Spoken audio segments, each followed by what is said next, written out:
Sidang jemaat yang dikasihi Tuhan, saya mengucapkan selamat pagi, shalom. Sejahtera Tuhan kiranya tetap dilimpahkan kepada kita semua. Mari kita siapkan hati kita, pikiran kita, untuk kita fokus kepada Tuhan lewat ibadah ini. Dan sekarang kita akan bersama tundukkan kepala menyerahkan ibadah ini kepada Tuhan. Bapa yang bertahta dalam kerajaan surga, di dalam nama Tuhan Yesus Kristus kami bersyukur, kami berterima kasih kepadamu Tuhan sepanjang minggu ini. Tuhan sudah menolong kami, menyertai serta memberkati kami. Tiba saatnya Tuhan, minggu raya ini kami kembali boleh datang kepadamu. Dan itulah sebabnya Tuhan kami pada sore hari ini, sebelum kami menunaikan ibadah kami menyerahkan hidup kami ke tangan-Mu Tuhan. Biarlah Tuhan tetap berkemurahan, Tuhan tetap menolong kami, untuk kami mampu beribadah kepadamu Tuhan. Ampunilah segala kekurangan kelemahan kami, sucikan hati kami, supaya kami layak untuk beribadah kepadamu ya Tuhan. Kami serahkan ibadah ini dari awal sampai pada selesainya. Biar tangan Tuhan dengan kekuasaan-Mu Tuhan untuk menolong kami, memberkati ibadah kami dari awal sampai pada selesainya. Terutama kehadiran-Mu Tuhan sangat kami butuhkan di tengah-tengah ibadah kami. Di saat kami memuji Tuhan, biarlah roh puji-pujian itu ada pada kami, dan kami boleh mengagungkan nama-Mu. Terima kasih Tuhan, pelayan-pelayan-Mu semua yang terkait dalam pelayanan hari ini kami serahkan ke tangan-Mu. Tuhan, di saat kami beribadah, di saat kami memuji Tuhan, bahkan sampai kami mendengarkan firman-Mu, kuasa kegelapan tidak tinggal diam untuk mengganggu kami, dan itu sebabnya kami sehati panggil nama-Mu yang penuh kuasa untuk mengusirkan segala pekerjaan setan itu di dalam nama Tuhan Yesus Kristus, darah Kristus yang berkuasa. Terima kasih Tuhan, terima kasih. Terima kasih kami sambut ibadah ini di dalam nama Tuhan Yesus Kristus. Haleluya. Amin. Puji Tuhan, saudara sekalian yang dikasihi Tuhan. Syukur kepada Tuhan, kita panjatkan kepadanya. Dia yang layak untuk menerima sembah sujud dan syukur kita kepada Tuhan. Mari kita akan menyiapkan hati kita untuk kita memuji-muji Tuhan. Ya, kita tetap meyakini Dia yang sudah mati, tapi Dia hidup kembali. Dan Dia sudah bersama-sama murid-murid dan saat ini bersama-sama kita. Ya, Tuhan memberkati dalam ibadah kita. Mari kita akan melakukan pujian dari buku NR NR nomor 12, sebab Dia hidup. NR nomor 12.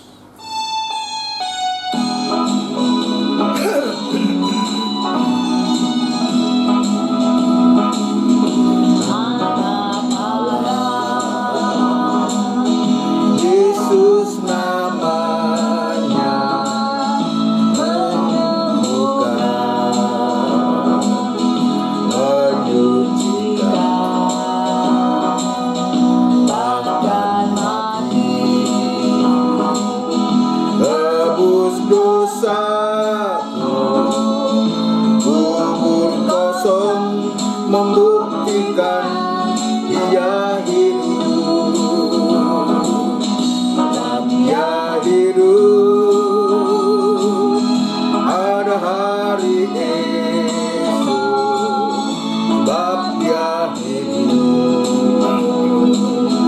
Ku tak gentar, aku tahu Dia pegang hari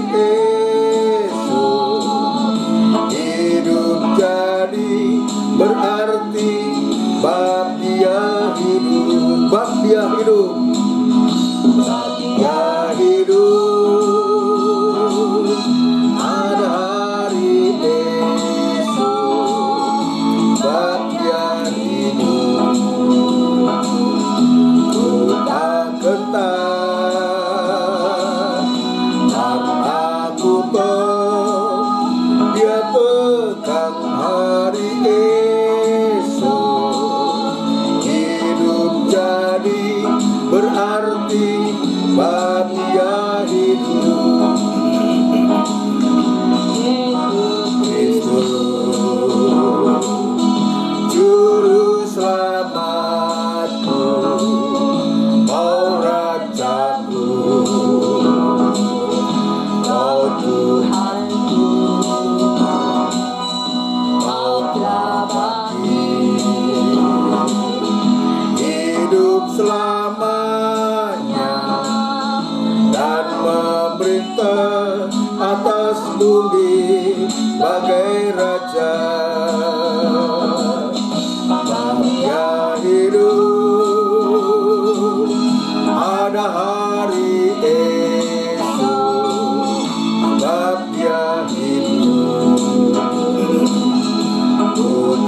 gentar, karena ku tahu Dia pegang hari esok. Hidup jadi berarti bab Dia hidup. Dia hidup, ada hari esok, bab Dia hidup. Ku tak gentar, karena ku tahu Dia pegang hari esok. Hidup jadi berarti bab Dia hidup. Hidup jadi berarti bab Dia hidup. Haleluya, haleluya. Puji Tuhan, puji Tuhan. Sebab Dia hidup, ada hari esok. Ya, jadi sungguh-sungguh kebangkitan Tuhan itu betul-betul memberikan harapan untuk kita, yang membuat kita tidak takut karena Dia selalu beserta kita, dan Tuhan sudah memberikan damai sejahteranya itu kepada kita. Mari kita akan lanjutkan, sekaligus kita akan menyiapkan hati kita untuk kita masuk dalam firman Tuhan. Kita akan melakukan pujian dari buku NR dari buku NR nomor 46. Ku masuk ke hadirat-Mu. NR 46. Haleluya.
Haleluya. Tuhan pujianku, Engkau Tuhan kemuliaanku, ketulusanmu penuhi tempat ini.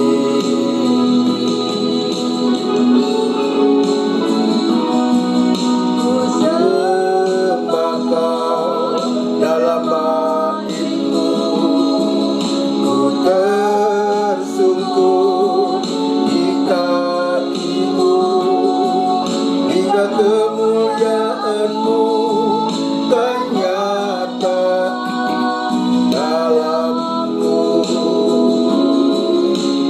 Kemuliaanmu kan nyata dalamku. Haleluya, haleluya, haleluya, haleluya, haleluya, haleluya. Kita tundukkan kepala untuk kita menerima sabda Tuhan. Benar Tuhan, Engkaulah Tuhan Allah yang patut kami sembah. Dan biarlah Tuhan pada sore hari ini kembali kami tersungkur di bait-Mu, di bawah kaki-Mu Tuhan, untuk memberikan pemujaan kepada Engkau, sembari kami juga membutuhkan firman-Mu. Dan itu sebabnya Tuhan, berfirmanlah kepada kami, dan kami siap untuk mendengarkan firman-Mu. Urapi firman-Mu, dan urapi kami sekalian dalam pengurapan yang datangnya dari Engkau sendiri. Gereja-gereja lain yang bersamaan beribadah semacam di tempat ini ya Tuhan, Engkau juga berkemurahan. Tuhan juga memakai para hamba-hamba Tuhan, para gembala-gembala bersama sidang jemaat-Mu dalam pemakaian dari Engkau sendiri. Jabarkan, biar ungkapkan firman-Mu Tuhan untuk kebutuhan sidang jemaat-Mu. Terima kasih Tuhan, terima kasih supaya sungguh kehidupan sidang jemaat dan kami sekalian boleh dipersiapkan oleh Tuhan lewat firman-Mu untuk menyambut kedatangan-Mu yang kedua kali. Kami tidak mampu, kami tidak berdaya, kami lemah Tuhan, tapi biarlah firman-Mu yang akan memberikan kekuatan, kemampuan kepada kami untuk kami bisa menerima dan percaya kepada firman-Mu sampai kami mempercayakan diri sepenuh kepada-Mu Tuhan. Terima kasih Bapa, terima kasih. Demikian pula hamba tetap berserah diri kepada-Mu. Biar kemurahan dan belas kasihan-Mu tetap Tuhan nyatakan kepada hamba untuk mampu menyampaikan firman-Mu dengan benar dan murni, sehingga nyata Tuhan firman-Mu merupakan jawaban dari setiap masalah yang sedang kami hadapi di hari-hari ini. Tuhan, terima kasih memberikan harapan, kekuatan, kemampuan kepada kami. Terima kasih Tuhan, terima kasih seluruh sidang jemaat-Mu Tuhan, yang saat ini berada di rumah mereka masing-masing Tuhan. Engkau juga tolong memberikan kekuatan, kemampuan yang dari Tuhan, memberikan ketekunan, tetap tekun dan setia untuk menantikan hadirat-Mu lewat firman-Mu Tuhan. Terima kasih Bapa, terima kasih. Kami sambut firman-Mu di dalam nama Tuhan Yesus Kristus. Haleluya. Amin. Puji Tuhan, saudara sekalian yang dikasihi Tuhan. Sebelum lanjut, saya kembali mengucapkan selamat sore. Shalom. Sejahtera Tuhan kiranya tetap dilimpahkan kepada kita semua. Kita bersyukur, berterima kasih sepanjang minggu Tuhan sudah menolong, sudah menyertai, bahkan memberkati kita, baik berkat-berkat jasmani, terutama berkat-berkat rohani lewat ibadah-ibadah yang Tuhan sediakan kepada kita, untuk supaya kita bisa menikmati dan kita merasakan, mengalami firman Tuhan itu, sehingga firman Tuhan itu menghasilkan suatu hasil yang sempurna dalam hati kita, sehingga kita sewaktu-waktu juga menjadi sempurna seperti Dia sempurna ketika Dia datang yang kedua kali. Dia datang untuk menyempurnakan kehidupan kita, dan Dia akan angkat kita, akan bawa kita ke awang-awang yang permai untuk kita bertemu Tuhan dan kita bisa bersama-sama Tuhan, bersanding dengan Tuhan untuk selama-lamanya. Puji Tuhan, tidak terasa saya menghitung ya bahwa ya kita tidak bertemu antar tatap muka dalam ibadah semacam ini ya sudah 1 tahun persis ini. Sebab terakhir tahun lalu itu tanggal 5 April itu ibadah kita terakhir karena masalah pandemi, juga sekaligus saat itu saya juga sedang sakit saudaraku, dan Tuhan sudah menolong sepanjang tahun ini, 1 tahun ini kita tidak bertemu. Tetapi saya ya selalu bertemu dengan saudara lewat doa-doa yang kita naikkan kepada Tuhan. Doa syafaat yang selalu kita naikkan, saya naikkan kepada Tuhan untuk supaya jiwa-jiwa ini yang adalah biji mata Tuhan. Jadi jemaat ini ada biji mata Tuhan, kita kembalikan kepada Tuhan, kita bawa kepada Tuhan, supaya sekalipun kita tidak bertemu secara fisik, tidak bertemu secara tatap muka, tetapi kita tetap bisa bertemu lewat ibadah-ibadah, lewat doa-doa yang saya naikkan sebagai hamba Tuhan, sebagai gembala dalam sidang jemaat, untuk supaya sungguh-sungguh jemaat itu juga tetap dalam pemeliharaan Tuhan. Dan Tuhan sudah memberkati kita sepanjang tahun ini, sekalipun secara fisik kita belum bisa bertemu oleh karena pandemi yang sampai hari ini belum tahu ujungnya kapan, tetapi kita tetap berdoa, tetap setia, berusaha untuk supaya kita tetap beribadah kepada Tuhan. Itu sebabnya firman Tuhan pada sore hari ini masih terkait dengan kebangkitan Tuhan. Saya masih ingin menyampaikan, sebab ada hal-hal yang penting untuk kita bisa menjalani bersama Tuhan. Kuasa kebangkitannya itu sungguh-sungguh nyata dalam kita, bahwa dia benar-benar lahir, mulai dari kelahirannya benar-benar lahir sebagai manusia, jadi dia tidak menjelma. Ya, perhatikan, dia tidak menjelma, tapi betul-betul Allah itu lahir sebagai manusia lewat kandungan dari Ibu Maria, Namun demikian dia juga benar-benar atau betul-betul dia adalah mati, 2000 tahun yang lalu dia betul-betul mati di atas kayu salib untuk mengerjakan pekerjaan keselamatan, untuk menebus orang-orang berdosa, saya dan saudara, khususnya kita dari bangsa kafir. Tapi dia juga benar-benar bangkit. Jadi dia disalibkan itu bukan orang yang diserupakan, bukan, tapi benar-benar Yesus itu yang sudah tersalib. Ya, Yesus yang sudah mati, benar-benar mati, bukan diserupakan. Perhatikan, tapi benar-benar dia mati untuk menebus kita, dan dia juga benar-benar bangkit dari antara orang mati, bukan dicuri oleh murid-murid. Ya, sekalipun para tua-tua dan imam-imam dia sedang berupaya untuk menutupi kenyataan ini, sebab ketakutan mereka, ketakutan mereka kalau nanti orang banyak ini tahu bahwa Yesus itu bangkit, ya ayat mengatakan dia akan banyak menyesatkan lagi banyak orang, sehingga dia mensuap tentara Romawi waktu itu untuk berkata bahwa murid-muridnya mengambil atau mencuri dari dalam kubur. Tapi yang benar adalah bahwa Yesus itu benar-benar bangkit dari antara orang mati untuk pembenaran kita, untuk membenarkan kita dari orang berdosa, dijadikan jadi kehidupan yang benar.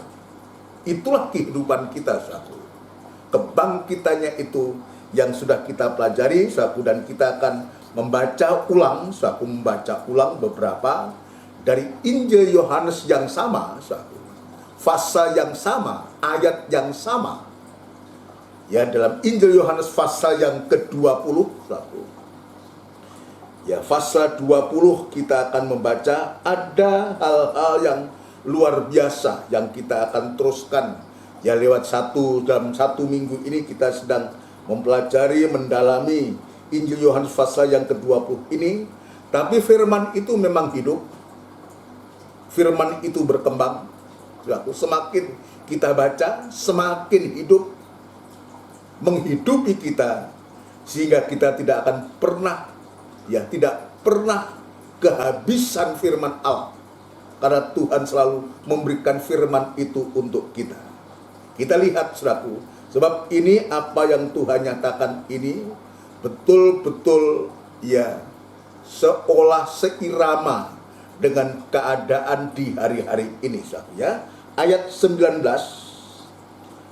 Yohanes pasal 20 ayat yang ke-19.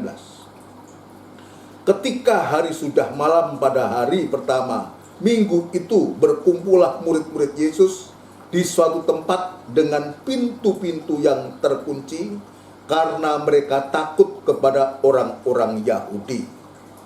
Pintu-pintu terkunci. Artinya dia tidak bisa bebas.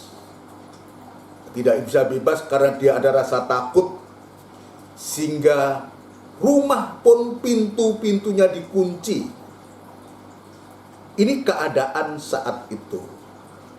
Ketakutan dari murid-murid terhadap orang Yahudi. Maka itu juga yang sekarang kita sedang hadapi. Ketakutan-ketakutan yang sama ini kita juga hadapi di hari-hari ini. Kalau dulu murid-murid itu dia takut oleh karena orang Yahudi, tapi di hari-hari ini ketakutan yang dialami oleh umat manusia, yang juga dialami oleh anak-anak Tuhan, umat Tuhan di hari-hari ini, yaitu yang berkaitan dengan bukan hanya pandemi ini yang membuat kita takut, tapi keadaan di hari-hari ini sungguh-sungguh menakutkan. Sudah ada pandemi, ada kegaduhan soal politik, ada juga soal keamanan, masih banyak juga terjadi hal-hal yang tidak diinginkan. Saudara-saudara kita yang ada di Papua, juga adanya bencana alam, banjir, tanah longsor. Bahkan kemarin sore Jawa Timur, khususnya daerah Malang dan Surabaya, kita juga merasa sedikit, saya juga merasakan sedikit, ada lindu, bahasa Jawa lindu atau gempa bumi. Tapi di daerah lain lebih parah. Di Surabaya hanya goyang tapi tidak kencang. Tapi hal-hal inilah, keadaan inilah, bukan saja pandemi yang juga membuat lapangan pekerjaan semakin berkurang dan banyak PHK, banyak harus terjadi, banyak saudara kita yang juga tidak ada pekerjaan. Kesulitan-kesulitan ini, masalah-masalah ini silih berganti. Kalau kita tidak dalam Tuhan, saudaraku, maka betul-betul kita juga akan mengalami suatu ketakutan yang amat sangat, yang bisa membuat, bahkan ayat mengatakan ketakutan ini, kalau kita tidak bisa mensiasati, Tuhan tidak datang, Tuhan tidak bangkit, dan Tuhan tidak datang untuk menolong, maka ketakutan-ketakutan itu akan juga bisa membuat kehidupan itu, ayat mengatakan sampai mati oleh karena ketakutan yang menyangkut keadaan dunia ini. Injil Lukas pasal 21 kalau tidak salah. Ketakutan orang mati bukan karena sesuatu, tapi oleh karena ketakutan-ketakutan yang sedang menimpa bumi ini. Itu sebabnya kebangkitannya Tuhan ini, kuasa kebangkitan itu, tubuh kebangkitan yang Tuhan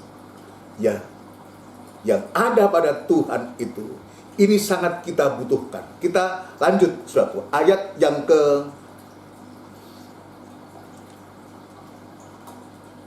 saya lanjutkan, Pada waktu itu datanglah Yesus dan berdiri di tengah-tengah mereka dan berkata, damai sejahtera bagimu. Ini saat yang tepat, waktu yang tepat, saudaraku.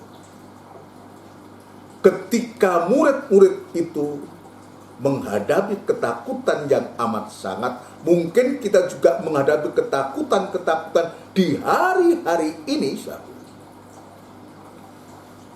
Maka kuasa kebangkitan itu sungguh-sungguh menjadi nyata. Bersamaan dengan itu tampilnya Tuhan. Pada waktu itu datanglah Yesus dan berdiri di tengah-tengah mereka dan berkata, damai sejahtera bagimu. Jadi betul-betul kalau kita bisa melihat hadirnya Tuhan di tengah-tengah murid-murid yang saat di dalam ketakutan, itu saat yang tepat. Saat yang tepat. Itu sebabnya dari apa yang dialami murid-murid, dari apa yang dilakukan oleh Tuhan kepada murid-murid ini juga biar menjadi iman kita. Kita yakin, kita percaya bahwa segala sesuatu itu pasti indah pada waktunya. Ada saatnya memang kita harus mengalami kekhawatiran, ketakutan, kegelisahan. Saya mengalami sendiri, saudaraku. Tapi kalau kita tetap berharap, percaya kepada Tuhan, percaya kepada kuasa kebangkitan, maka Tuhan jua yang tahu apa yang sedang kita hadapi di hari-hari ini, saudaraku. Yang ditakutkan seperti yang ditakutkan murid-murid ini, maka Tuhan juga datang pada waktu yang tepat. Nanti sampai 3 kali, tapi kita nggak usah membaca semua, saudaraku. Sampai 3 kali Tuhan mengatakan, damai sejahtera bagi kamu. Sampai semua murid. Yang kedua Thomas tidak ada, yang ketiga Thomas ada. Tuhan juga mengatakan, damai sejahtera bagi kamu. Jadi Tuhan yang memberikan damai sejahtera itu, karena Tuhan itu dalam ibadah kemarin, sebab Tuhan itu, Allah itu, dan Tuhan Yesus itu ada Raja damai, yang dialah empunya damai, dan dia sendiri Shalom, Raja damai, damai sejahtera itu. Dan dia pernah mengatakan, damai sejahtera kutinggalkan kepadamu, damai sejahteraku kuberikan kepadamu. Apa yang kuberikan kepadamu tidak seperti apa yang diberikan dunia. Maka sekarang saat kebangkitannya, kalimat yang sama ini juga sama, damai sejahtera bagi kamu, atau damai sejahtera itu kuberikan kepadamu. Untuk apa? Untuk supaya murid-murid, untuk supaya kehidupan kita itu betul-betul dengan damai sejahtera itu, kita diberikan kemampuan oleh Tuhan untuk mampu menghadapi situasi apapun juga. Puji Tuhan, saudara sekalian. Untuk supaya kita mampu untuk menghadapi dalam situasi apapun juga. Sebab apa? Tuhan memang tidak pernah memberikan roh ketakutan.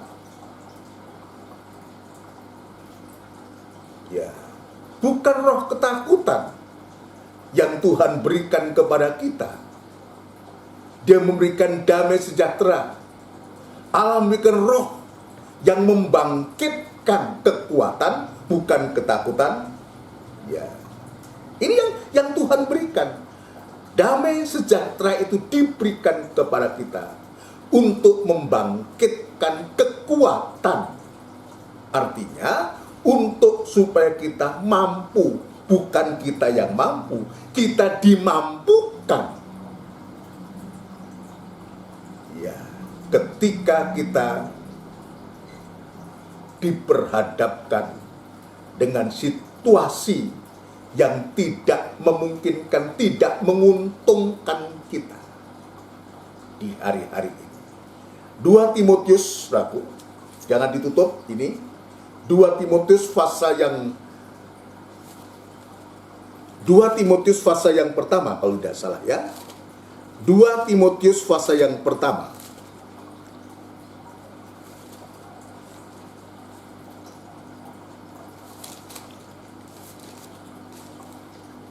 Ya, 2 Timotius pasal yang pertama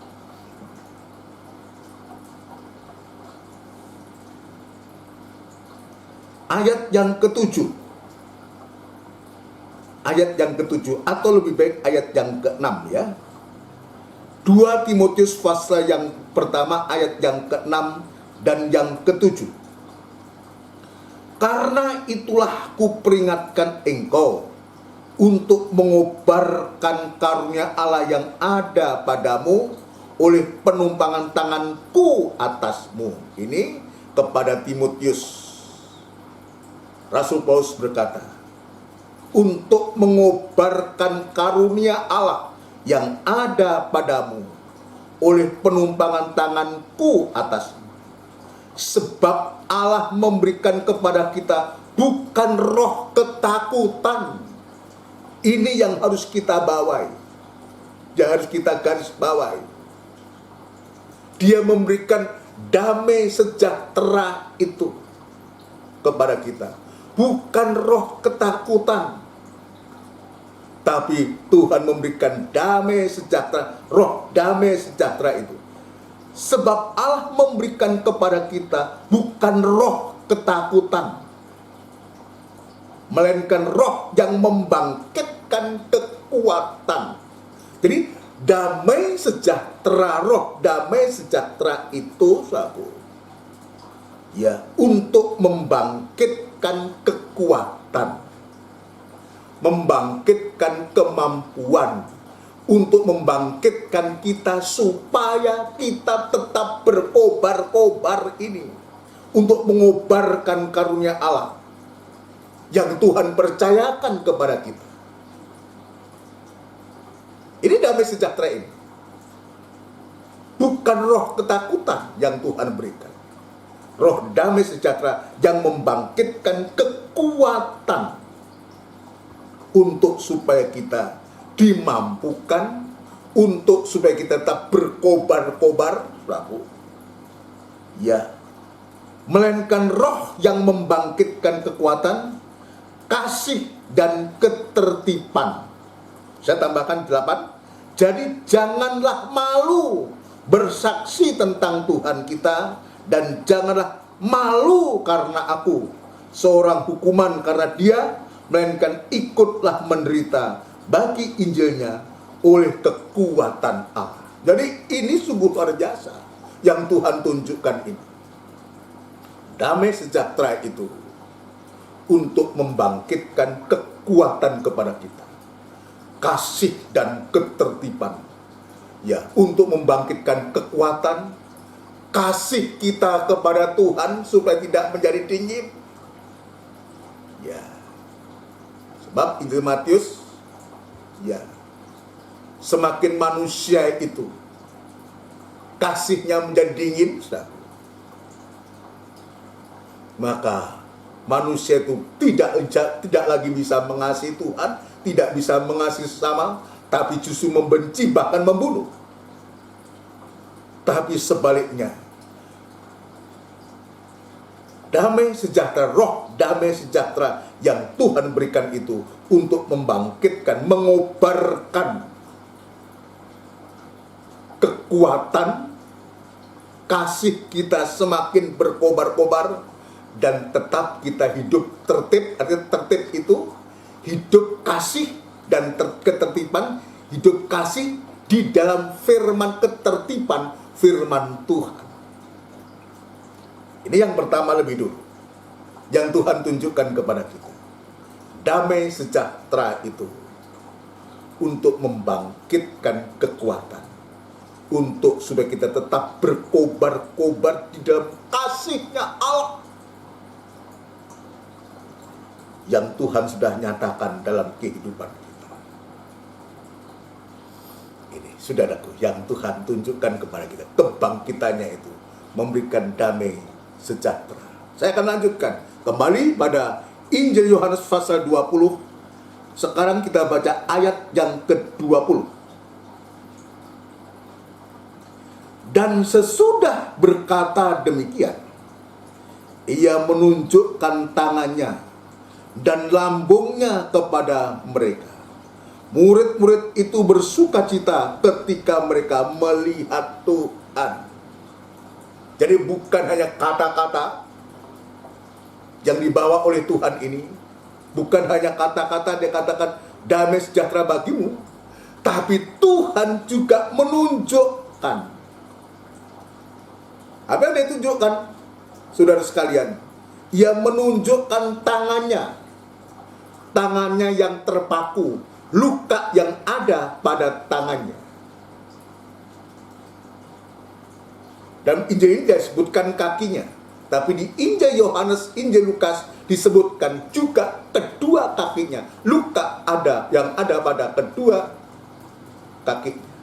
Tapi disebutkan tangannya dan lambungnya kepada mereka untuk apa? Untuk meyakinkan murid-murid, ini loh benar, aku sudah bangkit. Sekali pada Injil ini diceritakan juga mereka tetap ragu. Sampai Tuhan itu mengatakan, adakah makanan ada padamu? Dan dia makan, saudara. Ya, hantu tidak bertubuh. Ya, tapi Yesus ini betul-betul makan makanan manusia yang sudah dibangkitkan oleh Tuhan. Ya, jadi kalau dia menunjukkan tangannya, menunjukkan lambungnya yang tertombak itu dan keluar darah dan air ini, dia ingin meyakinkan murid-muridnya saat itu. Akulah dia yang sudah tergantung di kayu salib. Akulah dia yang sekarang sudah bangkit, yang dia juga mengatakan damai sejahtera bagi kamu. Ya, ayat 21. Maka kata Yesus sekali lagi, nggak cukup sekali Tuhan mengatakan, sampai 2 kali bahkan 3 kali suatu. Maka kata Yesus sekali lagi, damai sejahtera bagi kamu. Yang kedua kali. Dan bersamaan dengan itu dia juga mengatakan, sama seperti Bapa mengutus aku, demikian juga sekarang aku mengutus kamu. Lah, kita lihat. Ya, damai sejahtera bukan hanya membangkitkan kekuatan dan kasih dan ketertiban. Tapi damai sejahtera ini, Tuhan mengatakan sama seperti Bapa mengutus aku, demikian juga sekarang aku mengutus kamu. Tuhan memberikan damai sejahtera itu sebab Tuhan juga mau mengutus kita sebagai utusan-utusan, sebagai duta-duta, utusan-utusan. Dan saya akan lanjutkan, ya. Dan sesudah berkata demikian, ia menghembusi mereka dan berkata, terimalah Roh Kudus. Jadi dia mengutus murid-murid, bukan hanya sembarang mengutus, tapi Tuhan juga mengembusi mereka. Mengembusi ini sama dengan meniupkan nafasnya.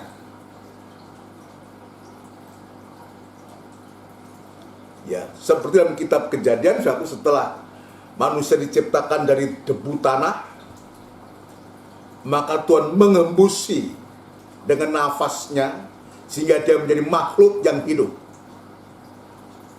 Di sini juga demikian. Ya, dia mengutus tapi dia menghembusinya. Menghembusi artinya meniupkan nafasnya. Ya. Kuasa kebangkitan. Ya. Kuasa kebangkitan yang ada pada dia. Dia menghembuskan nafasnya, mengembusi mereka. Itu sama kuasa kebangkitan itu. Diterima juga oleh murid-murid dan berkata, terimalah Roh Kudus. Jadi dari ayat ini kita bisa mengambil kesimpulan, jika Tuhan memberikan damai sejahtera dan Dia mengutus kita, maka Tuhan juga membekali kita. Ya, ini saya sangat dikuatkan selaku. Sebab kita menyadari kalau kita tidak dipersiapkan Tuhan, tidak dibekali Tuhan, Dia tidak mengembusi dengan nafasnya, kalau Dia tidak meniupkan nafasnya, atau Dia tidak memberikan kehidupan kepada kita, kalau kuasa kebangkitan itu ya tidak diberikan kepada kita, dan kita tidak dipenuhkan oleh Roh Kudus, ini yang seringkali kita menjadi gagal. Kenapa? Karena lebih kepada kekuatan kita merasa diri bisa dan mampu, kita tidak mengandalkan Tuhan. Tapi sebaliknya, kalau Tuhan Dia memberikan damai, Dia mengutus kita, Dia mengembusi, meniupkan nafasnya, dan Dia memberikan Roh Kudusnya kepada kita. Untuk apa? Untuk supaya kita betul-betul menjadi utusan-utusan yang bisa diandalkan. Kemarin saya mengatakan menjadi senjata-senjata kebenaran, atau menjadi utusan-utusan, atau menjadi pelayan-pelayan. Menjadi senjata-senjata kebenaran itu sama dengan jadi pelayan-pelayan kebenaran, utusan-utusan yang menyampaikan kebenaran Allah. Ya, ini penting buat kita. Ya, penting buat kita untuk kita bisa menerima hembusan nafasnya, untuk menerima kuasa kebangkitan itu dari Tuhan. Dan Tuhan juga memberikan Roh-Nya kepada kita. Itu merupakan suatu kemampuan yang ajaib yang datangnya dari Tuhan untuk membekali kita, untuk kita bisa menjadi utusan-utusan, untuk menjadi pelayan-pelayan kebenaran. Bukan senjata-senjata kelaliman, tapi menjadi senjata-senjata kebenaran, pelayan-pelayan kebenaran, menjadi utusan-utusan yang kemarin kita sebutkan, untuk kita dipakai oleh Tuhan untuk mengerjakan pekerjaan keselamatan dan pekerjaan pendamaian. Nanti kita kembali kepada Injil Yohanes pasal yang ke-14. Ini sudah, Tuhan mau memakai kita menjadi utusan Tuhan. Utusan Tuhan, kehidupannya dipakai oleh Tuhan. Itu sebabnya saya kembali kepada Roma pasal yang ke-6, saya ingin baca lagi, saudara. Roma pasal yang ke-6. Ya, Rasul Paulus mengingatkan kepada jemaat yang ada di Roma, saudara. Ya, mengingatkan ya juga untuk kita sekarang ini sebagai utusan-utusan sebagai pelayan-pelayan, saudara sekalian. Ya, ayat yang ke-12. Roma 6 ayat 12 dan 13. Sebab itu, hendaklah dosa jangan berkuasa lagi di dalam tubuhmu yang fana. Supaya kamu jangan lagi menuruti keinginannya. Keinginan daging itu, keinginan dosa itu. Dan janganlah kamu menyerahkan anggota-anggota tubuhmu kepada dosa untuk dipakai sebagai senjata kelaliman, tetapi serahkanlah dirimu kepada Allah. Nah, kalau kita menyadari bahwa Tuhan yang menghembusi nafas hidupnya, Tuhan memberikan Roh Kudusnya kepada kita, maka dari pihak kita tidak ada alasan untuk kita tidak menyerahkan diri kepada Allah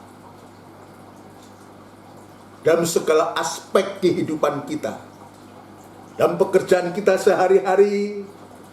Ya, baik kalau kita sebelum kita berangkat bekerja, kita menyerahkan diri kepada Tuhan. Ya, menyerahkan diri kepada Tuhan. Sebab kita bukan siapa-siapa, bukan apa-apa, kalau Tuhan tidak menghembusi nafas hidupnya, tidak memberikan Roh Kudusnya, kita bukan apa-apa, hanya manusia berdosa, hanya manusia daging semata-mata. Tuhan mengingatkan lewat surat ini, tetapi serahkanlah dirimu kepada Allah sebagai orang-orang yang dahulu mati. Nah, tegaskan lagi, yang dahulu mati. Artinya kamu tuh gak ada harapan, gak bisa diharap sebetulnya. Ya, itu sebabnya kita diajar untuk menyerahkan diri kepada Allah. Ya, sebab kita dulu sudah mati, saudaraku, tapi Dia menghidupkan, menghidupi kita, menebus kita. Ya, artinya kita harus sadar bahwa kita ini yang memiliki Tuhan. Ya, kalau Dia tidak menghembusi nafasnya, kita akan tetap mati. Tapi sekalipun kita dulu mati, tapi Tuhan sudah memberikan nafas hidupnya kepada kita untuk menghidupkan kita kembali. Tetapi yang sekarang hidup, ya dulu mati, tetapi yang sekarang hidup karena Tuhan menghembuskan nafas hidupnya, memberikan rohnya itu kepada kita. Dan serahkanlah anggota-anggota tubuhmu kepada Allah untuk menjadi senjata-senjata kebenaran, untuk menjadi pelayan-pelayan kebenaran, untuk menjadi utusan-utusan, untuk kita bisa diutus oleh Tuhan. Ya, itu sebabnya saudara sekalian, kita harus pastikan dalam suratan yang lain, Rasul Paulus juga mengingatkan kepada sidang jemaat Korintus, saudara sekalian, sebagai utusan-utusan itu, ya harus kita pastikan bahwa kita sudah diperdamaikan oleh Tuhan. Roh damai sejahtera yang Tuhan berikan kepada kita itu harus menjadi pengalaman. Karena Tuhan mau pakai. Karena Tuhan mau pakai kita sebagai utusan, sebagai pelayan, sebagai duta. 2 Korintus pasal yang kelima. 2 Korintus pasal yang kelima, saudara, ya. 2 Korintus pasal yang kelima. Kita baca.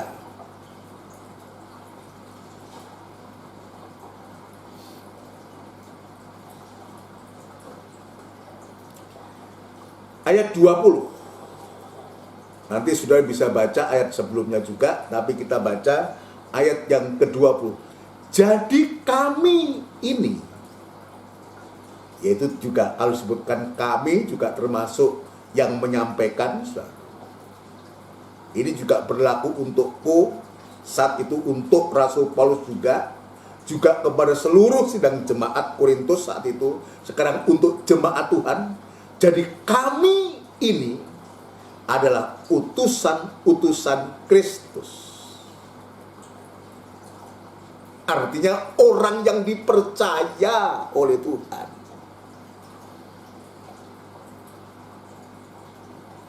Ya. Itu kan Paulus, Itu kan untuk hamba-hamba Tuhan. Tapi ingat, saat itu Paulus berbicara kepada jemaat di Korintus, bukan khusus kepada hamba-hamba Tuhan, tidak khusus kepada pendeta-pendeta, berbicara di dalam sidang jemaat di Korintus. Jadi kami ini adalah utusan-utusan Kristus, seakan-akan Allah menasihati kamu dengan perantaraan kami. Jadi Paulus hanya dipakai oleh Tuhan untuk menyampaikan, untuk menasihati, menyampaikan apa yang perlu disampaikan sebagai hamba Tuhan. Seakan-akan Allah menasihati kamu dengan perantaraan kami. Siapa kamu itu? Seluruh jemaat di Korintus. Mulai dari gembalanya, imam, pelayan, sampai seluruh sidang jemaat. Seakan-akan Allah menasihati kamu dengan perantaraan kami. Dalam nama Kristus kami meminta kepadamu, berilah dirimu didamaikan dengan Allah. Betul-betul damai sejahtera itu harus kita terima. Damai sejahtera Allah itu yang Allah berikan kepada kita itu harus kita manfaatkan dengan sungguh-sungguh. Berilah dirimu didamaikan dengan Allah. Kita pastikan bahwa kita sudah berdamai dengan Allah. Kenapa demikian, saudara? Bagaimana mungkin kita akan bisa mengerjakan pekerjaan Tuhan? Sebab yang Tuhan percayakan kepada kita pekerjaan keselamatan dan pekerjaan pendamaian. Bagaimana mungkin kita bisa akan mengerjakan pekerjaan itu kalau kita tidak mengalami damai sejahtera Allah dan kita tidak dalam suasana damai itu? Nggak mungkin. Mungkin mulut kita bisa mengeluarkan kata-kata itu, tapi hati nurani kita pasti menuduh. Kita akan tertuduh kalau kita tidak mengalami damai itu, kita tidak merasakan damai itu, kalau kita tidak ada pengalaman dengan damai sejahtera itu, maka hati nurani kita pasti tertuduh, dan kata-kata itu akan terus menuduh kita. Itu sebabnya Paulus tegaskan, berilah dirimu didamaikan dengan Allah. Artinya damai sejahtera yang dia tinggalkan, yang dia berikan kepada kita itu harus lebih dulu menjadi pengalaman kita. Menjadi pengalaman kita. Ini yang Tuhan tekankan kepada kita di hari-hari ini. Jadi dia memberikan damai, dia mengutus, tapi dia juga menghembusi dengan nafasnya, dan dia memenuhkan kita dengan Roh Kudus untuk kita bisa dipakai oleh Tuhan. Nah, sekarang kita kembali. Pekerjaan yang Tuhan percayakan kepada kita sebagai utusan-utusan. Tadi di ayat di atasnya lebih baik kita baca, nanti kita akan melihat kembali Injil Yohanes pasal yang ke-14. 2 Korintus pasal 5 ayat yang ke-17. Jadi siapa yang ada di dalam Kristus, ia adalah ciptaan baru. Dan Injil Yohanes pasal 14 ayat 12 disebutkan, ya, sesungguhnya barang siapa percaya kepadaku, ia akan melakukan juga pekerjaan-pekerjaan yang aku lakukan. Nanti kita baca. Sekarang kita baca. Jadi siapa yang ada di dalam Kristus, ia adalah ciptaan baru, yang lama sudah berlalu, sesungguhnya yang baru sudah datang. Dan semuanya ini dari Allah yang dengan perantaraan Kristus telah mendamaikan kita dengan dirinya, dan yang telah mempercayakan pelayanan pendamaian itu kepada kami. Sebab Allah mendamaikan dunia dengan dirinya oleh Kristus dengan tidak memperhitungkan pelanggaran mereka. Ia telah mempercayakan berita pendamaian itu kepada kami. Nah, sekarang saya akan masuk dalam Yohanes pasal 14 ayat 12. Kita kembali, kita ke sana. Apa yang harus kita kerjakan? Ya, nanti kita lihat betapa Tuhan itu luar biasa. Sekalipun kemarin saya sudah menjelaskan dua macam pekerjaan itu, tapi tidak, maka sedikit saya singgung supaya terkait. Injil Yohanes pasal 14 ayat 12 berbunyi demikian.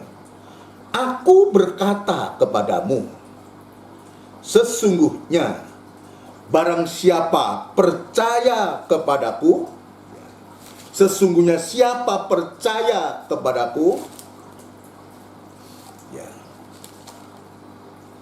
ia akan melakukan juga pekerjaan-pekerjaan yang aku lakukan. Tuh, bahkan pekerjaan-pekerjaan yang lebih besar daripada itu.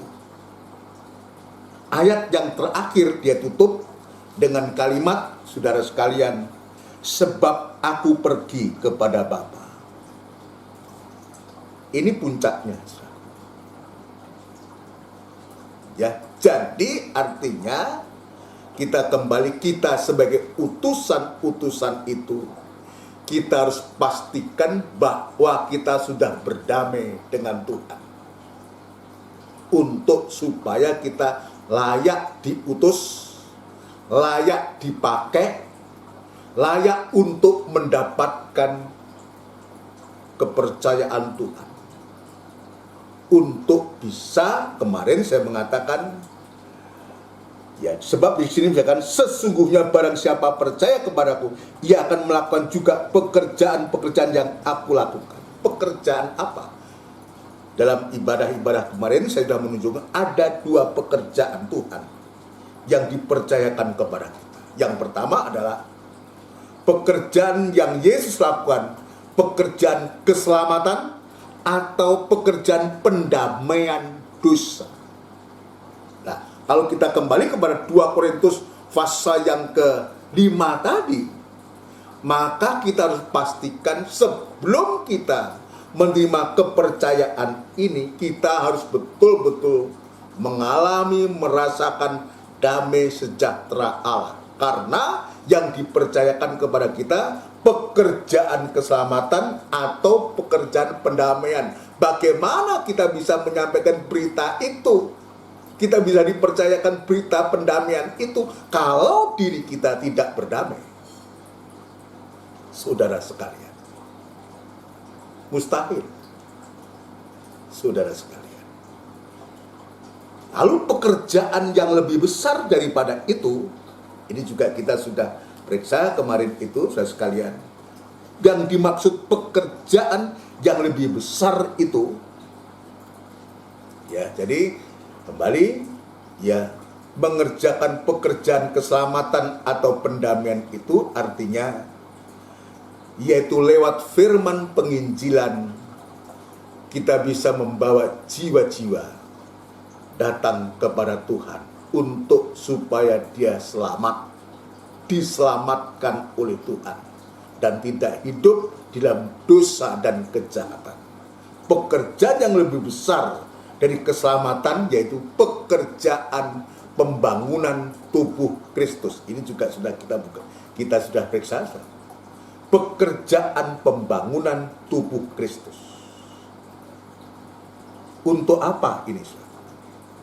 Setelah dia selamat, maka kita harus lanjutkan mempersiapkan orang selamat itu untuk dibawa masuk dalam pekerjaan tubuh Kristus yang sempurna. Itulah mempelai perempuan Tuhan lewat pengajaran firman Allah, firman pengajaran yang keras, firman yang hidup, kuat, dan lebih tajam dari pedang bermata dua manapun, untuk mempersiapkan gereja Tuhan menyambut kedatangan Yesus yang kedua kali. Jadi firman pengajaran ini, saudaraku, lanjutan daripada kabar keselamatan atau penginjilan ini untuk mempersiapkan sidang jemaat, saudara sekalian, untuk menjadi mempelai perempuannya, untuk menyambut kedatangannya yang kedua kali. Ini yang Tuhan percayakan kepada kita, biar kita buka. Semoga kita mengerti semua ini. Semoga kita semua terbeban, ada beban dalam hati ini, untuk bisa mengerjakan pekerjaan yang Tuhan percayakan ini. Mengerjakan pekerjaan-pekerjaan yang aku lakukan, bahkan pekerjaan-pekerjaan yang lebih besar daripada itu. Dan yang terakhir, kalimat terakhir dalam Yohanes pasal 14 ayat 12 ini, dia mengatakan, sebab aku pergi kepada Bapa. Apa kaitannya pekerjaan yang Tuhan percayakan kepada kita untuk kita harus kerjakan dengan kata-kata sebab aku pergi kepada Bapa? Ini hal yang luar biasa. Ini yang membuat saya marem, membuat saya senang. Sehingga kalau kita bisa melakukan ini, maka kita tidak menjadi sia-sia kita bekerja. Ini dua pekerjaan Tuhan percayakan kepada kita. Tapi dia mengatakan, sebab aku pergi kepada Bapa. Artinya Tuhan itu ingin juga memberikan kepastian kepada kita. Kalau dengan saya jabarkan dengan bahasa yang sangat sederhana, kira-kira begini. Wis pokoknya kon iku nyambut gawe lah sing sungguh-sungguh. Ya, bekerjalah, ibadahlah, main Tuhanlah dengan sungguh-sungguh. Kata-kata sebab aku pergi kepada Bapa itu, kenapa dia harus pergi? Dia pergi kepada Bapa itu untuk memberikan upah. Memberikan upah, memberikan hadiah kepada kita. Bukan upah jasmani yang nampak dengan kasat mata. Ya, sekalipun Tuhan juga berikan itu kepada kita. Sedikit bersaksi, saudara. Saya tidak pernah terpikirkan apa yang Tuhan buat seperti sekarang ini. Tuhan secara jasmani, Tuhan sangat-sangat memberkati.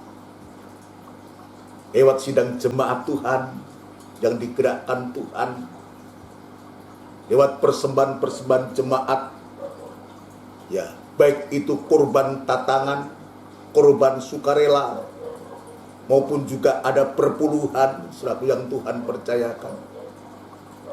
Tapi juga yang lain yang tidak pernah saya pikirkan. Tapi kalau saya menceritakan ini bukan suatu kesombongan, selaku tidak. Saya mulai dari seorang pengerja yang pekerjaan saya sopir. hari-hari merawat mobil, memperbaiki mobil, berpuluh-puluh tahun. Tuhan juga akhirnya tahu, bukan karena saya baik, tapi Tuhan tidak pernah menipu kita. Ini ingat, apapun yang kita lakukan, kalau kita lakukan dengan lelabuh, dengan sungguh-sungguh, kita mengerjakan sungguh-sungguh, nggak pernah saya mimpi, ya Tuhan juga berkatkan mobil. Ini contoh. Saya berpuluh-puluh tahun, ya, kendaraan saya waktu itu yang paling kurang bagus, atau saya nggak mengatakan tidak bagus karena itu kepercayaan Tuhan.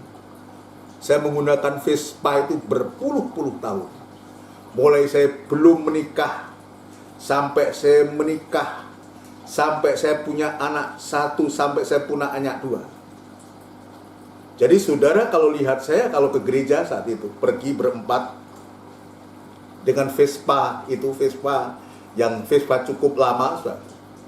Anak saya Erik ada di depan, baru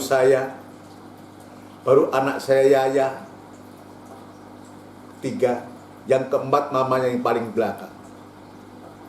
Ya kalau joknya itu panjang seperti motor-motor sekarang, kan joknya beda-beda. Vespa itu. Tapi bisa itu saya lakukan bertahun-tahun, saudara. Saya juga tidak pernah mengeluh, tidak pernah menuntut, saudara. Nggak pernah menuntut. Dan akhirnya apa yang Tuhan lakukan? Yang Tuhan lakukan, Tuhan ganti dengan yang lebih baru. Tuhan ganti lagi, ada berkat lagi, ada berkat lagi, saudara. Ya. Itu baru yang jasmani. Tapi apa yang Tuhan lakukan untuk kita? Kalau kita betul-betul mau menjadi utusan, bisa mengerjakan pekerjaan yang Tuhan percayakan, itu lebih daripada yang jasmani. Sampai pun tempat tinggal pun saya tidak pernah memikirkan Tuhan kasih, saudara. Kalau sudah saatnya Tuhan, ini saya tidak pernah memikirkan, saudara. Ini baru yang jasmani. Tapi yang Tuhan lakukan itu kepada orang-orang yang melakukan pekerjaan yang Dia percayakan. Sementara Dia menyuruh kita, katakanlah menyuruh kita bekerja, melakukan pekerjaannya Dia satu. Maka Tuhan juga di samping Dia menyediakan apa yang kita butuhkan di bumi ini, seperti yang saya saksikan tadi. Tapi lebih dari itu, Dia pergi ke Bapa, sebab aku pergi kepada Bapa. Untuk apa ini Dia pergi kepada Bapa? Ini yang membuat hatiku itu bersukacita. Sehingga saya katakan tidak sia-sia kita beribadah, kita melayani, melakukan pekerjaan Tuhan, itu tidak sia-sia. Karena yang Tuhan persiapkan untuk kita di masa akan datang itu bukan yang jasmani, yang seperti saya ceritakan, yang nanti akan bahkan sedang lenyap, bahkan sedang lenyap ini, akan lenyap bersama dunia ini. Tapi yang Tuhan siapkan kepada kita, Dia pergi kepada Bapa. Kembali kita membaca Injil Yohanes pasal 14. Kenapa Dia pergi? Untuk apa Dia pergi kepada Bapa? Sebab aku pergi kepada Bapa. Ayat yang pertama, sekalian, ya. Injil Yohanes pasal yang ke-14. Supaya kita tahu Dia pergi kepada Bapa untuk apa. Di satu sisi Dia mempercayakan pekerjaan untuk kita mengerjakan pekerjaan yang Tuhan percayakan kepada kita. Tapi di sisi lain Tuhan melakukan perkara yang di luar nalar kita, yang tidak pernah kita pikirkan. Ayat yang pertama, Janganlah gelisah hatimu. Percayalah kepada Allah. Percayalah juga kepadaku. Sebab Bapa dan Anak itu satu. Percayalah kepada Allah. Percayalah juga kepadaku. Di rumah Bapakku banyak tempat tinggal. Jika tidak demikian, tentu aku mengatakannya kepadamu. Sebab aku pergi ke situ. Ya, tadi dikatakan, ya, sebab aku pergi ke Bapa, kepada Bapa. Jadi disebutkan, aku pergi ke situ, itu artinya dia pergi ke rumah Bapa, kepada Bapa. Sebab aku pergi ke situ atau di rumah Bapa untuk menyediakan tempat bagimu. Garis bawahi ini. Bukan tempat dunia ini. Dia sudah datang ke dunia ini, tapi dia harus mati, saudara. Tapi dia pergi kepada Bapa untuk menyediakan tempat bagimu. Sebab kenapa? Dia tahu dunia ini sedang lenyap dengan segala isinya. Saudara sekalian, Tuhan tidak ingin utusannya, pekerjanya, duta-dutanya itu lenyap bersama dunia. Tapi yang Tuhan inginkan, kita bekerja, kita melayani, kita beribadah kepada Tuhan.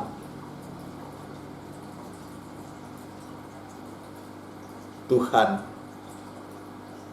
aku pergi ke situ untuk menyediakan tempat bagimu. Menyediakan tempat. Tempat yang tidak bisa dijangkau oleh setan. Tempat yang tidak bisa dijangkau nabi palsu dan antikris. Di surga. Rumah Bapa. Aku pergi kepada Bapa. Dia pergi ke rumah Bapa. Ya, aku pergi ke situ untuk menyediakan tempat bagimu. Coba kita renungkan. Apakah ada tempat di dunia yang lebih aman daripada rumah Bapa? Tempat di mana? Coba kita berpikir, kita tunjukkan yang kita anggap paling aman di dunia ini. Tidak ada yang aman. Zaman dulu orang mengatakan, oh di Australia itu damai aman di sana. Oh di Amerika, oh di Eropa dan semua itu aman. Di dunia ini tidak ada tempat satupun yang aman. Di sana juga ada teroris. Di sana juga ada bencana. Dan dunia sekarang ini dilanda pandemi corona yang membuat orang was-was, takut. Saudara sekalian, tidak ada tempat yang aman, yang damai. Tidak ada. Itu sebabnya kenapa Tuhan pergi kepada Bapa.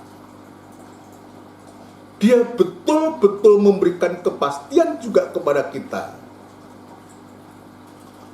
bahwa kehidupan yang sudah bekerja itu nanti akan mendapatkan upahnya.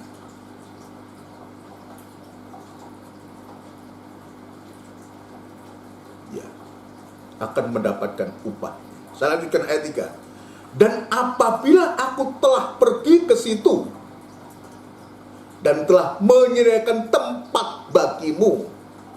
Ini, coba ini kita renungkan. Makanya tadi saya mengatakan, Tuhan tidak pernah belenjani kita, tidak pernah merugikan kita, Tuhan tidak pernah menipu kita. Dan apabila aku pergi, apabila aku telah pergi ke situ dan telah menyediakan tempat tempat bagimu, aku akan datang kembali dan membawa kamu ke tempatku, supaya di tempat di mana aku berada, kamu pun berada. Tadi saya kembali, ketika Tuhan memberikan kepercayaan kepada kita untuk mengerjakan pekerjaannya, sampai pekerjaan yang lebih besar itu, artinya untuk kita mempersiapkan diri sampai menjadi mempelai wanitanya, saudara sekalian. Jadi gereja itu kemarin saya jelaskan terdiri dari orang-orang yang percaya, yang bertobat, yang lahir baru, yang dipenuhkan Roh Kudus, orang yang beribadah, orang yang melayani Tuhan, sampai dipersiapkan menjadi mempelai perempuan Tuhan, saudara sekalian. Maka dia sebutkan, aku akan datang kembali dan membawa kamu. Siapa kamu itu? Sudah menjadi gereja sempurna, sudah menjadi mempelai perempuan yang wujud wanita, mempelai perempuannya untuk dibawa oleh Tuhan, ya, membawa kamu ke tempatku, supaya di tempat di mana aku berada, kamu pun berada. Di mana aku berada, kamu, ya, supaya di tempat di mana aku berada, kamu pun berada. Inilah kerajaan yang kekal. Inilah kota Yerusalem yang baru. Damai, damai, dan damai sejahtera untuk selama-lamanya bersama-sama Tuhan. Jadi saya ulangi, di satu sisi Tuhan, ya, meminta kepada kita menjadi utusan-utusan, menjadi pelayan-pelayan kebenaran, satu. Maka di sisi yang lain Tuhan pergi untuk menyediakan tempat bagi kita. Ini kan luar biasa. Apakah pernah kita memikirkan demikian, saudara sekalian? Apakah kita bisa memikirkan demikian itu, saudara? Ya. Tapi Tuhan sudah memikirkan itu kepada kita. Tuhan sudah menolong kita. Itulah sebabnya di hari-hari ini biar kita giat dalam pekerjaan Tuhan. Kalau kita melihat betapa Tuhan itu upayanya untuk kita, Dia menyediakan tempat. Dia pergi kepada Bapa menyediakan tempat bagi kita. Maka dari pihak kita sekarang ini, sekalipun kita diperhadapkan situasi yang tidak memungkinkan kepada kita, saudara sekalian, tapi biarlah kita tetap giat, teguh hati untuk bisa menghadapi segala perkara di hari-hari ini. Yang mungkin daging kita, perasaan kita, hati kita tidak cocok dengan apa yang Tuhan inginkan. Tapi biar kita mau merendahkan diri di bawah kaki Tuhan, kita terima damai sejahtera itu, kita terima hembusan nafas dari Tuhan itu, kita terima Roh Kudusnya itu, untuk kita bisa mampu melakukan pekerjaan Tuhan. Dan itu tidak akan menjadi sia-sia buat kita semua.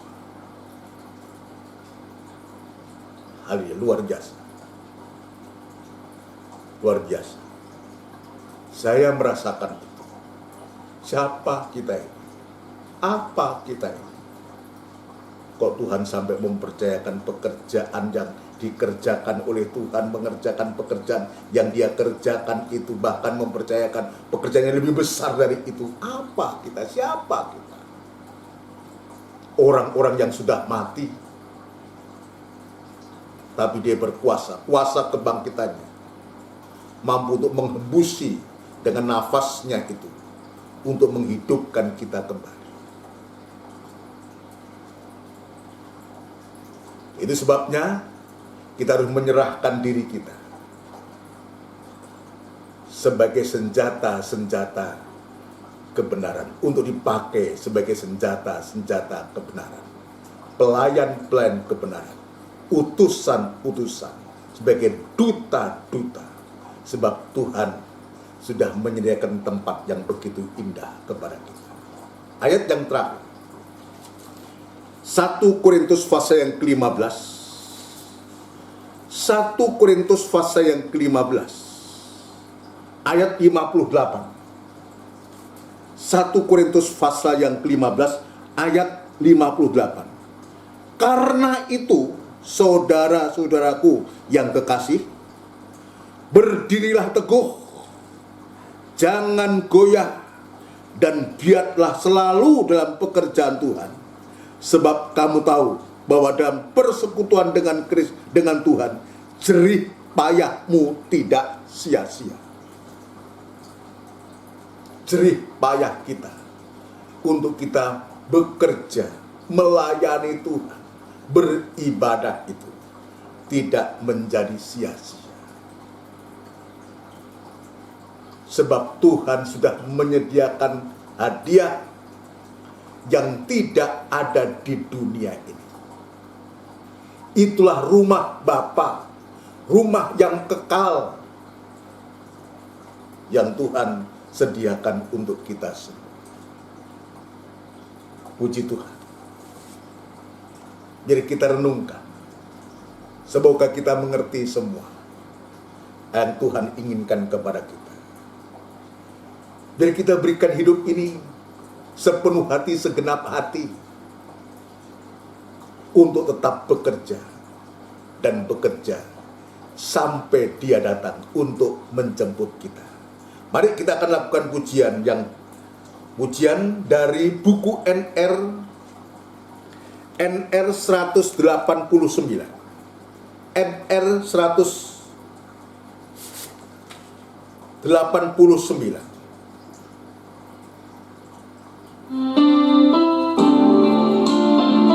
Haleluya.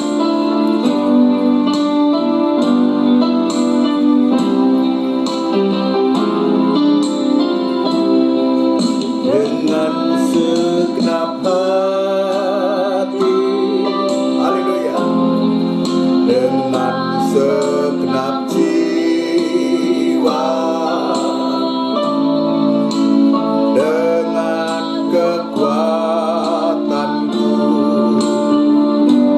ku sembah Kau Tuhan, dalam kekudusan-Mu, haleluya, ku angkat tanganku, ku rindu selalu dalam hadirat-Mu, sebab Engkau yang kudus, anak domba Allah, darah-Mu tercurah, haleluya, di atas Kalvari, haleluya, haleluya, sebab Engkau yang layak terima pujian.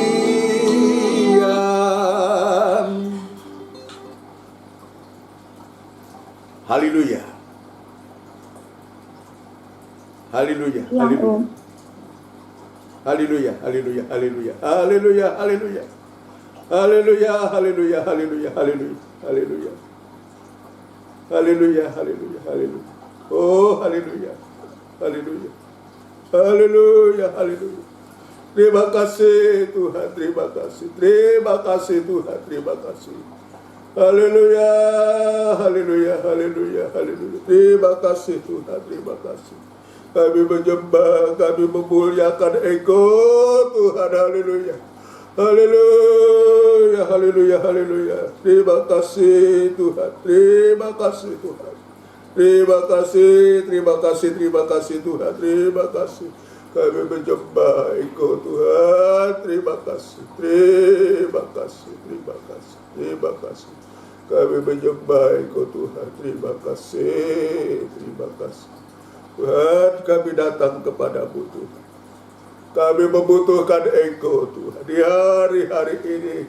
Tapi kami percaya kepadamu Tuhan. Haleluya. Engkau tidak membiarkan kami, bahkan Engkau membekali kami. Dan itu sebabnya Tuhan, tetap bila kami tetap giat di dalam Engkau Tuhan, untuk bekerja di ladang-Mu Tuhan, sampai Engkau datang yang kedua kali.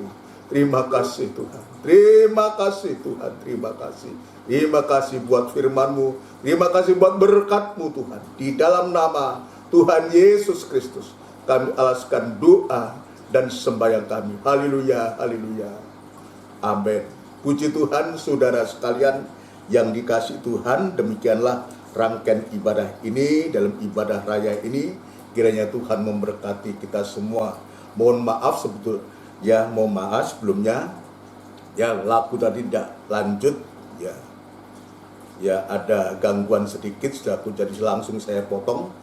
Dan kita menyembah kepada Tuhan dan kita berdoa seperti tadi, ya, yang sudah Tuhan tunjukkan kepada kita. Sekali lagi mohon maaf kalau lagu tadi tidak lanjut karena ada gangguan teknis, saudaraku, ya tidak bisa lanjut, dan langsung saya berdoa seperti ini. Sekarang kita akan menyampaikan ya jadwal ibadah kita, saudaraku, jadwal ibadah kita. Untuk sepekan ini nanti hari Rebu ada ibadah PA yang disertai dengan perjamuan suci. Dilanjutkan pada hari Kamis ibadah doa, ya, dan kembali pada hari Minggu ibadah raya. Ini yang bisa saya sampaikan, kiranya ini menjadi perhatian kepada kita. Biarlah firman Tuhan ini tetap menggairahkan kita, ya, membangkitkan semangat kita untuk tetap kita setia beribadah kepada Tuhan. Puji Tuhan.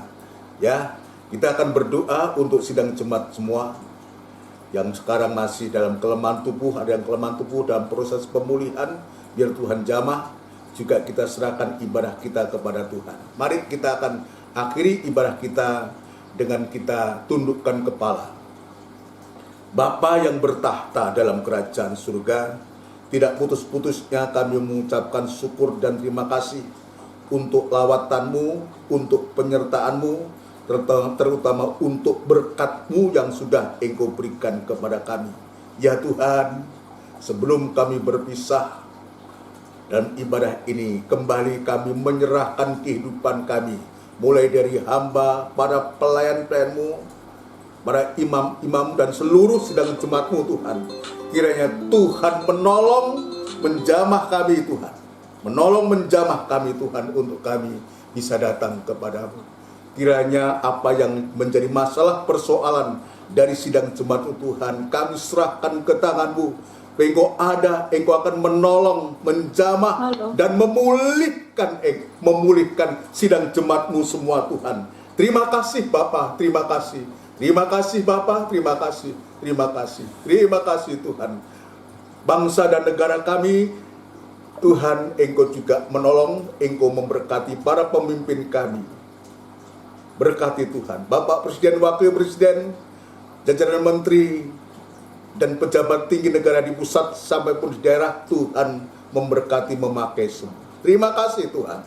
Maka sebentar kami akan berpisah satu dengan yang lain, biar Tuhan menolong kami semua Tuhan. Terima kasih. Saudaraku yang kekasih, biarlah rahmat, anugerah, cinta yang besar yang datangnya dari Allah Bapa, Sang Putra dan Roh Kudus yang sepenuhnya di dalam nama Tuhan Yesus Kristus. Haleluya. Amin. Puji Tuhan, selamat malam. Tuhan memberkati kita semua. Amin.